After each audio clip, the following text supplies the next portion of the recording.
வணக்கம். இது எஃப்னா தமிழ் டிவியின் இலங்கையின் இன்றைய காலை செய்திகள். அடகு வைக்கப்பட்ட தங்க நகைகளுக்கு அரசாங்கம் வழங்கியிருக்கும் விசேட சலுகைகள் திடீர் முடிவின் பின்னணியில் அரசியல். வங்கிகளில் தங்க நகைகளை அடகு வைத்திருக்கும் மக்களுக்கு தற்பொழுது சலுகைகளை வழங்குவதென்பது எதிர்வரும் ஜனாதிபதி தேர்தலுக்கான தயார்படுத்தல் என்பதில் மாற்று கருத்துக்கு இடமில்லை. தற்பொழுது நாட்டில் தேர்தல் ஒன்று அறிவிக்கப்பட்ட நிலையில் தேர்தல் ஒன்று நடத்தப்பட்டால் என்கின்ற நிலையில் அடகு வைக்கப்பட்ட நகைகளுக்கான சலுகைகள் உட்பட பொதுமக்களுக்கு தேவையான சலுகைகள் வழங்குவதென்பது ஆடு நினைகின்றது என்பதற்கு ஓநாய் கவலைப்படுவதும் கதைதான். உண்மையை சொன்ன போனால் வைரஸ் மற்றும் பொருளாதார நெருக்கடி தீவிரமடைந்த காலகட்டத்தில் பெரும்பாலும் மத்தியதர வகுப்பு அதற்கு கீழ் உள்ளவர்கள் மிக மோசமான பாதிப்புகளை சந்தித்தனர். இவ்வாறு நிலையில் தங்களிடமிருந்த தங்க நகைகளை வங்கிகள் ஏனைய வணிக நிறுவனங்களிடம் அடகு வைத்தவர்களின் எண்ணிக்கை மிக அதிகம். தங்களிடம் இருந்த மிக சொற்பளவிலான தங்கத்தை அடகு வைத்து வாழ்க்கையை கொண்டு சென்றவர்கள் மிக அதிகம். அந்த காலத்தில் தங்க நகைகளுக்கான வட்டி வீதங்களும் மிக அதிகமாக இருந்தன. தற்பொழுது அந்த தங்க நகைகளுக்கான வட்டி வீதங்கள் ஓரளவு குறைந்துள்ளது. ஆனாலும் கூட நகைகளை அடகு வைத்தவர்களின் எண்ணிக்கை மிக அதிகம். அத்தோடு அவற்றை மீள திருப்புவதில் இவற்றை மிகப்பெரிய சிக்கல் நிலைகளை அந்த மக்கள் எதிர்கொண்டனர் என்பது உண்மை. ஆனால் இந்த மக்கள் மீது அரசாங்கத்தில் ஏற்பட்டுள்ள கரிசனை உண்மையான மனிதாயமான அடிப்படையில் ஏற்பட்டதா என்ற சந்தேகம் இருக்கின்றது. ஏனென்றால் மக்கள் மீது திடீரென்று புரியும் பாசமும் அக்கறையும் எழுந்திருப்பனதானது சற்று எல்லோரையும் சிந்திக்க வைக்கின்றது. கடந்த 2 வருடங்களாக இந்த மக்கள் மிக மோசமாக பாதிக்கப்பட்டிருந்த சந்தர்ப்பங்களில் அவற்றை பற்றி எவ்வித அக்கறையும் இல்லாமல் வறுமைக்கோடு என்பது கிட்டத்தட்ட 7% இருந்தபோது அதைவிட மும்மடங்கு அதிகரித்த போதும் நிவாரணத் திட்டங்கள் தவிர வேறு எந்த பெரிய உதவிகளையும் அரசாங்கம் வழங்கியதாக தெரியவில்லை. அந்த நகைகளை மீட்பதற்குரிய வாய்ப்புகள் அதற்குரிய கரிசனை அந்த சந்தர்ப்பத்தில் அரசாங்கம் வெளிப்படுத்தவில்லை. வெளிப்படுத்தியிருக்க வேண்டிய தேவையும் அந்த காலத்தில் இல்லை. மத்திய தரம் அதற்கு கீழானவர்கள் இலங்கையில் கணிசமான எண்ணிக்கையில் இவ்வாறானவர்களுக்கு இதுபோன்ற சலுகை வழங்கினால் அல்லது சலுகை வழங்குவோம் என்ற வாக்குறுதிகளை வழங்கினால் அது எதிர்வரும் தேர்தலுக்கான தயார்படுத்தலாகவே பார்க்க முடிகின்றது. இப்போது அறிவிக்கப்படும் சலுகைகள் ஏற்கனவே சொல்லப்பட்டிருந்தால் அதை பொதுமக்கள் மீதான உண்மையான கரிசனையாக பார்க்கலாம். ஆனால் தேர்தல் ஒன்று அறிவிக்கப்பட்ட இந்த சூழலில் இப்படியான ஒரு சலுகை அறிவிக்கப்பட்டிருப்பது என்பது தேர்தலுக்கான தயார்படுத்தலாகவே கருத முடிகின்றது. ஜனாதிபதி தேர்தலில் சஜித் பிரேமதாசவுக்கு ஆதரவு ஸ்ரீலங்கா முஸ்லிம் காங்கிரஸ் பகிரங்க அறிவிப்பு. எதிர்வரும் ஜனாதிபதி தேர்தலில் எதிர்க்கட்சி தலைவர் சஜித் பிரேமதாசவுக்கு ஆதரவு வழங்குவதாக ஸ்ரீலங்கா முஸ்லிம் காங்கிரஸ் பகிரங்கமாக அறிவித்தலை வழங்கியுள்ளனர். ஹக்கீம் தலைமையிலான ஸ்ரீலங்கா முஸ்லிம் காங்கிரஸ் உச்சபீடம் கொழும்பில் உள்கட்சி தலைமையக அரங்கில் விசேட சந்திப்பில் நடைபெற்றிருந்தது. 2024 ஆண்டு ஜனாதிபதி தேர்தலில் யாரை ஆதரவிப்பது என்பது தொடர்பில் உத்தியபூர்வமான அறிவிப்பை முஸ்லிம் காங்கிரஸ் விடுக்கின்றது. இது தொடர்பான ஊடக அறிக்கை கூட பகிரங்கமாக நடத்தியிருந்தனர். சஜித் பிரேமதாசவுக்கு தமது ஆதரவு என்று கட்சியின் உயர்தலைவர் அறிவித்திருக்கின்றார். யாழ்ப்பாணத்தில் இளைஞனை வழிமறித்து கொடூரமாக தாக்கிய கும்பல்.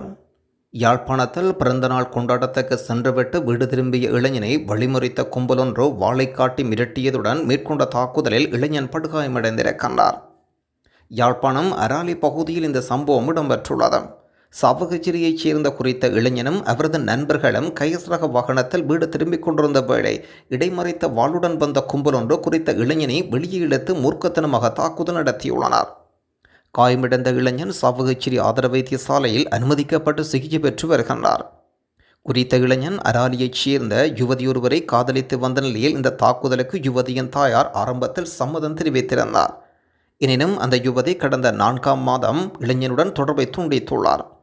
இந்த நிலையில் அராலி பகுதியில் குறித்த இளைஞன் சென்ற வேளை யுவதியின் தந்தையின் சகோதரர்கள் யுவதியின் சகோதரர் உறவுகளால் இந்த தாக்குதல் மேற்கொள்ளப்பட்டிருக்கிறது.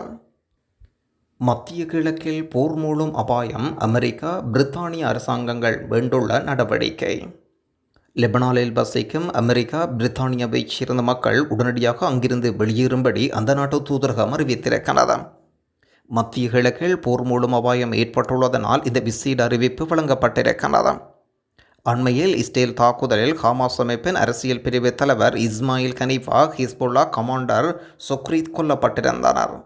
இதையடுத்து இஸ்ரேல் மீது நேரடி தாக்குதல் நடத்த ஈரான் தலைவர் அயத்துல்லா அலி கமினி உத்தரவிட்டிருப்பதனால் போர் பதற்றம் அதிகரிக்கின்றது. இந்த நிலையில் இந்தியா, ஆஸ்திரேலியா உட்பட பல நாடுகளும் தங்கள் நாட்டவரை லெபனான் நாட்டிலிருந்து உடனடியாக வெளியேறும்படி கோரிக்கை விடுக்கின்றனர். பலம் வாய்ந்த இந்திய அணியை வீழ்த்தி வெற்றியை கைப்பற்றிய இலங்கை. இலங்கை மற்றும் சுற்றுலா இந்திய அணிகளுக்கு இடையிலான இரண்டாவது ஒருநாள் சர்வதேச கிரிக்கெட் போட்டியில் இலங்கை அணி 32 ஓட்டங்களால் அபார வெற்றி பெற்றுள்ளது. கொழும்பு பிரேமசா மைதானத்தில் நடைபெற்ற இந்த போட்டியில் நாணய சுழற்சியில் வெற்றி பெற்ற இலங்கை அணி முதலில் துடுப்படுத்தாட தீர்மானித்தது. முதலில் துடுப்படுத்தாடிய இலங்கை அணி 50 ஓவர்கள் நிறைவில் 9 விக்கெட்டுகளை இழந்து 240 ஓட்டங்களை பெற்றுக்கொண்டனர். இலங்கை அணி சார்பில் கமிந்த மெண்டிஸ் 40 ஓட்டங்களையும் அதிகமாக பெற்றுக்கொண்டார். பந்துவீச்சில் இந்திய அணி சார்பில் வாஷிங்டன் சுந்தர் 3 விக்கெட்டுகளை கைப்பற்றியிருந்தார். அதன் அடிப்படையில் 241 என்ற ஓட்டங்கள் வெற்றி இலக்கை நோக்கி பதிலுக்கு துடுப்படுத்தி ஆடிய இந்திய அணி 42 ஓவர்களில் அனைத்து விக்கெட்டுகளையும் இழந்து 208 ஓட்டங்களை மாத்திரம் பெற்றுக்கொண்டனர். இந்திய அணி சார்பில் அணித்தலைவர் ரோஹித் சர்மா 64 ஓட்டங்களை அதிகபட்சமாக பெற்றுக்கொண்டார். பந்துவீச்சில் இலங்கை அணி சார்பில் எஃப்ரி 6 விக்கெட்டுகளையும் சரித் அசலங்க 3 விக்கெட்டுகளையும் வீழ்த்தினார். குறித்த வெற்றியின் மூலம் 3 போட்டிகள் கொண்ட ஒருநாள் சர்வதேச போட்டிகள் தொடரில் இலங்கை அணி 1-0 என்ற கணக்கில் முன்னிலை பெறுகின்றது. முதல் போட்டி வெற்றி தோல்வியின்றி சமநிலையில் நிறைவடைந்த விடயமும் குறிப்பிடத்தக்கது. மன்னாரில் பெரும் சர்ச்சையை ஏற்படுத்தியிருக்கும் இளம்தாயின் உயிரிழப்பு தண்டனை உறுதியளித்த பாராளுமன்ற உறுப்பினர். மன்னார் மாவட்ட பொது வைத்தியசாலையில் அண்மையில் உயிரிழந்த இளம்தாயின் உயிரிழப்பில் தவறு செய்தவர்கள் யாராக இருந்தாலும் தண்டிக்கப்படுவார்கள் என்று நாடாளுமன்ற உறுப்பினர் நிர்மலாதன் அறிவித்திருக்கின்றார். குறிப்பாக அண்மையில் வைத்தியசாலையில் இடம்பெற்ற பட்டதாரியான இளம் குடும்ப பெண்ணின் உயிரிழப்பு தொடர்பான விசாரணை நடவடிக்கைகள் தொடர்பில் கேட்டறிந்து கொண்டிருப்பதுடன் நடைபெறும் விசாரணைகள் பக்கச்சார்பற்றதாக இருக்க வேண்டும் என்பதை உறுதிப்படுத்த வேண்டும். இதேவேளை எதிர்காலத்தில் இப்படியான சம்பவங்கள் இடம்பெறாத வகையில் வைத்தியர்கள், வைத்தியசாலை ஊழியர்கள் பணியாற்ற வேண்டும் என்ற மன்னார் வைத்தியசாலை பணிப்பாளரிடம் கோரிக்கையை முன்வைத்திருக்கின்றார். உயிரிழந்த இளம்தாயின் உடல்கூற்று பரிசோதனைகள் கொழும்பில் நடைபெறுவதனால் அதற்குரிய முடிவுகள் இதுவரை கிடைக்கவில்லை. உடல்கூற்று பரிசோதனை முடிவுகள் பொறுத்து சட்ட நடவடிக்கையை செல்வதா தொடர்பாக முடிவெடுக்க முடியும் என்ற வைத்தியசாலை பணிப்பாளர் அறிவித்திருக்கின்றார். இந்த விடயத்தின் போது மன்னார் மாவட்ட பொது வைத்தியசாலை பணிப்பாளர், வைத்தியர், வைத்தியசாலை ஊழியர்கள், வைத்தியசாலை நிர்வாகத்தினர் பலர் கலந்து கொண்டிருந்த விடயமும் குறிப்பிடத்தக்கது. வீதியில் நிறுத்தி வைக்கப்பட்டிருந்த லொரி டயரின் காற்றை திறந்துவிட்ட போலீஸ் சாயன் தொடர்பில் விசாரணை ஆரம்பம். காவல்துறை சாயன் ஒருவர் வீதியில் நிறுத்தி வைக்கப்பட்டிருந்த பார ஊர்தியின் சில்லொன்றிலிருந்து காற்றை வெளியேற்றிய சம்பவம் தொடர்பில் காவல்துறை தலைமையகம் விசாரணை ஆரம்பித்துள்ளனர். வத்தளை பகுதியில் இருக்கும் கொள்கலன் முனையம் ஒன்றுக்கு பிரவேசித்த பார ஊர்தியொன்று சாரதியொன்றின் வீதியில் நிறுத்தப்பட்டிருந்தது.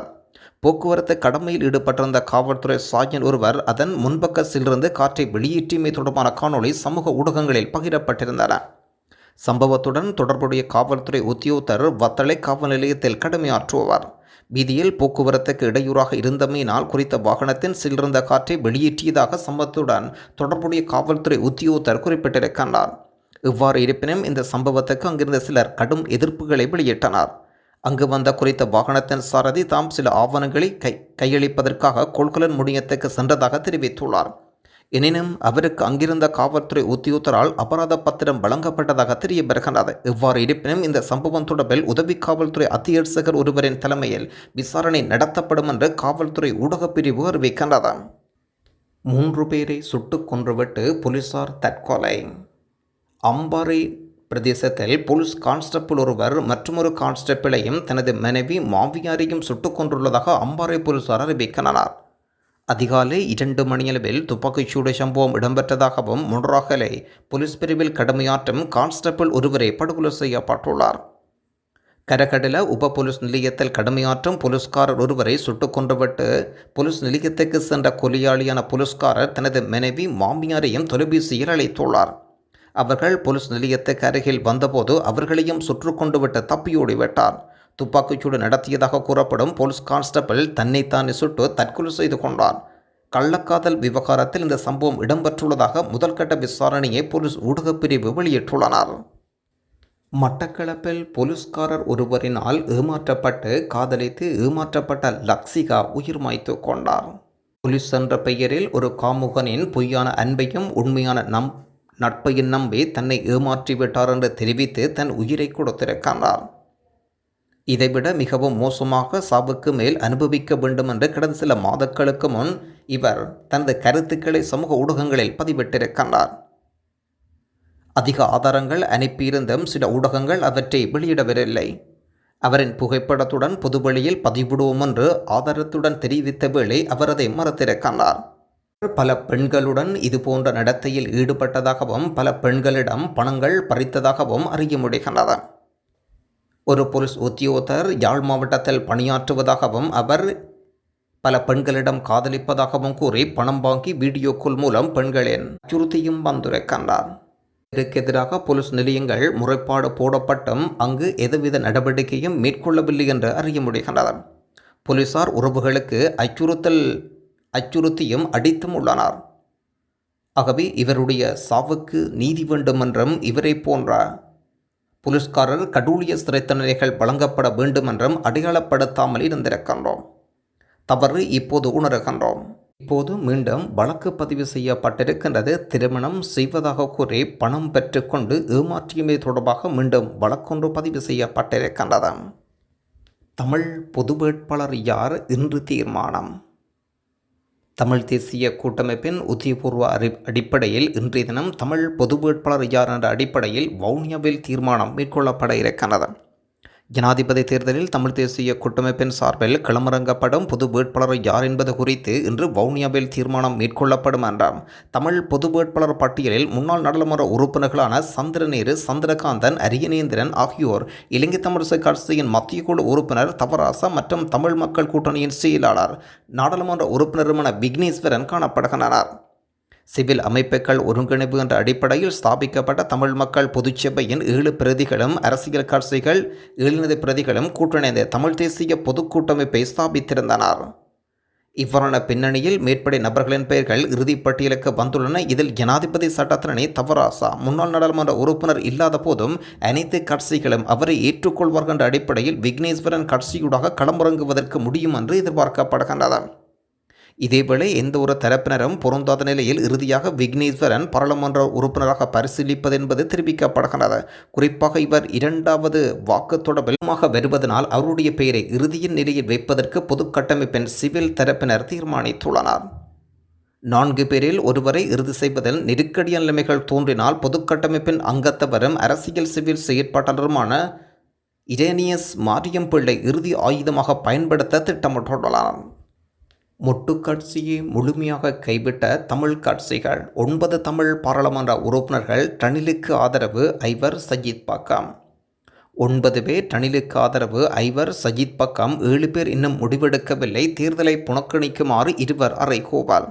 மொட்டு கட்சியை முழுமையாக கைவிட்ட தமிழ் பாராளுமன்ற உறுப்பினர்கள். தற்போதைய நாடாளுமன்றத்தை பிரதிநிதித்துவப்படுத்தும் 28 தமிழ் நாடாளுமன்ற உறுப்பினர்களில் 9 பேர் ஜனாதிபதி ரணில் விக்ரமசிங்கவுக்கு ஆதரவளிப்பதற்கு தீர்மானித்துள்ளனர். முற்போக்கு கூட்டணியை பிரதிநிதித்துவப்படுத்தும் 5 நாடாளுமன்ற உறுப்பினர்கள் ஐக்கிய மக்கள் கூட்டணியின் ஜனாதிபதி வேட்பாளர் சஜித் பிரேமதாசவுக்கு நேசக்கரம் நீட்டியுள்ளனர்.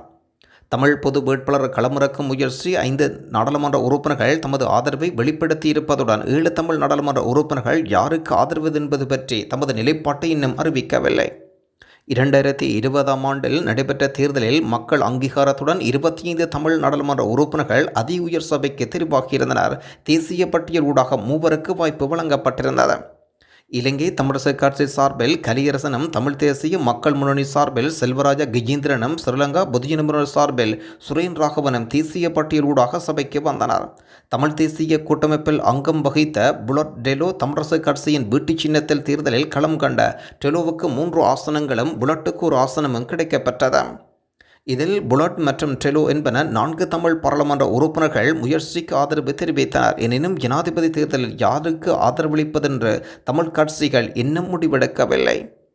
ஸ்ரீலங்கா சுதந்திர கட்சியின் சார்பில் தெரிவான அங்கஜன் ராமநாதன் தமது நிலைப்பாட்டை இன்னும் அதிகாரபூர்வமாக அறிவிக்கவில்லை.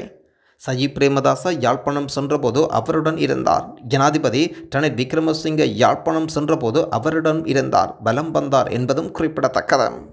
சமூக வலைத்தளங்களில் அநாகரிகம். ஹக்கீமின் அதிரடி நடவடிக்கை. முஸ்லிம் காங்கிரஸ் உயர்பீடம் ஞாயிற்றுக்கிழமை கட்சியின் தலைமையிலான கட்சி கூட்டம் நடைபெற்று கொண்டிருந்தது. தொழுகைக்கான அதான் ஒலித்த வேளையில் கூட்டம் தற்காலிகமாக நிறுத்தப்பட்ட சந்தர்ப்பத்தில் பிரதி பொருளாளர் யஹ்யா கான் எடுத்திருந்த படங்கள் முகநூலில் பதிவேற்றம் செய்தமை, விசமிகளுக்கான கட்சி அநாகரிகமாக முகநூலில் விமர்சித்து இடமளித்துள்ளமை ஆகிய குற்றங்களின் அடிப்படையில் கட்சியின் தலைவர் ஹக்கீம் அவரை கூட்டத்திலிருந்து வெளியேற்றியதாக அறிய முடிகின்றது. நன்றி.